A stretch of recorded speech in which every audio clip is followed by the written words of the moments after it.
India में आजकल हर कोई यूपीआई पेमेंट्स का इस्तेमाल कर रहा है, लेकिन आजकल ना बहुत सी यूजर्स परेशान हैं कि उनका यूपीआई काम ही नहीं कर रहा है। तो अगर आप भी ऐसा सोच रहे हैं ना कि आप ही ऐसे एक यूजर हैं जिसका यूपीआई नहीं चल रहा है, तो सबसे पहले ये जानिए कि ये प्रॉब्लम पूरे इंडिया में हो रही है। मतलब इंडिया में बहुत से ऐसे लोग हैं जो ठीक से यूपीआई का इस्तेमाल नहीं कर पा रहे हैं और आए दिन ये प्रॉब्लम आ जाती है कि यूपीआई डाउन हो जाता है, पेमेंट्स हमारे अटक जाते हैं। अमाउंट तो डेबिट होता है, लेकिन जिस यूजर को हम ऑनलाइन पेमेंट देने वाले होते हैं वो पेमेंट जाता नहीं है। तो ये एक नेशनल प्रॉब्लम बन चुकी है। मतलब पूरे इंडिया में हर यूजर इस प्रॉब्लम को फेस कर रहा है। तो अगर आप ये जानना चाहते हैं कि यूपीआई डाउन क्यों हो रहा है, उसका सोल्यूशन क्या है, तो मैंने अपने चैनल पे एक अलग से वीडियो बनाया है जिसमें एक प्रॉपर रीजन बताया है कि यूपीआई आखिर डाउन क्यों होता है।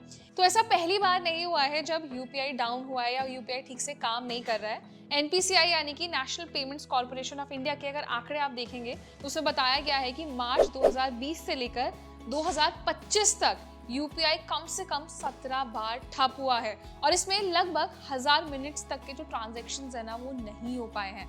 अगर मान लीजिए 1 घंटे के लिए यूपीआई बंद रहता है तो कम से कम 4 करोड़ रुपए का जो ट्रांजैक्शन है वो रुक जाता है, मतलब ठीक से नहीं हो पाता है। तो अगर आप ये सोच रहे हैं कि पहली बार ऐसा हो रहा है कि यूपीआई डाउन हुआ है और यूपीआई चल नहीं रहा है, तो ऐसा नहीं है। एनपीसीआई की तरफ से ये आंकड़े दिए गए हैं। तो आप ये भी समझिए कि जो यूपीआई है वो परमानेंटली ठप नहीं हुआ है या उसमें से कोई टेक्निकल प्रॉब्लम नहीं है कि आने वाले टाइम में आप यूपीआई ठीक से कर नहीं पाएंगे या आपका अमाउंट डेबिट हो गया तो वो क्रेडिट नहीं होगा।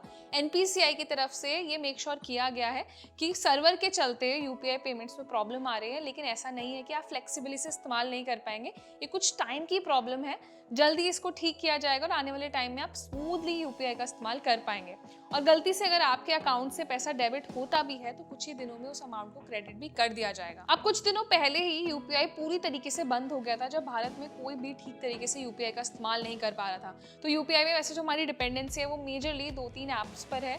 भीम ऐप का इस्तेमाल करते हैं हम, फोन पे, गूगल पे, पेटीएम, जितने भी ऐप्स यूज करते हैं। तो ऐसा नहीं था कि एक ही ऐप में प्रॉब्लम आ रही थी, सारे ऐप्स में ये प्रॉब्लम आ रही थी। तो एनपीसीआई ने इस प्रॉब्लम के चलते एक बयान भी जारी किया था जिसमें बोला गया एनपीसीआई को रुक रुक कर तकनीकी समस्याओं का सामना करना पड़ रहा है, जिससे यूपीआई लेन देन में गिरावट आ रही है।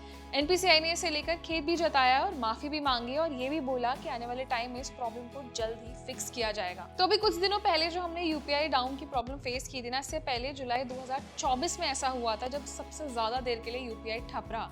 तो आपके आसपास जितने भी लोग हैं जो इस बात को लेकर चिंतित है, परेशान है कि यार हमारा यूपीआई ठीक से काम नहीं कर रहा है, तो उनको ना आप थोड़ा रिलैक्स करने के लिए बताइए कि ऐसा पहली बार नहीं हुआ है, ये अक्सर होता आया है, लेकिन आने वाले टाइम में प्रॉब्लम जल्दी फिक्स हो जाएगी। तो इसको लेकर आपका क्या ओपिनियन है हमें कमेंट सेक्शन में जरूर बताएं। ये वीडियो सब लोगों के साथ यूज करें जो नॉर्मली यूपीआई पेमेंट्स का बहुत ज्यादा इस्तेमाल करते हैं, यूपीआई पेमेंट्स पर डिपेंडेंट है। साथ ही में ये वीडियो आपको हेल्पफुल लगा है, यूजफुल लगे हैं सारे फैक्ट्स, तो इसे लाइक जरूर करें और ऐसे इंटरेस्टिंग फैक्टफुल वीडियोस के लिए हमारे चैनल को भी सब्सक्राइब करें।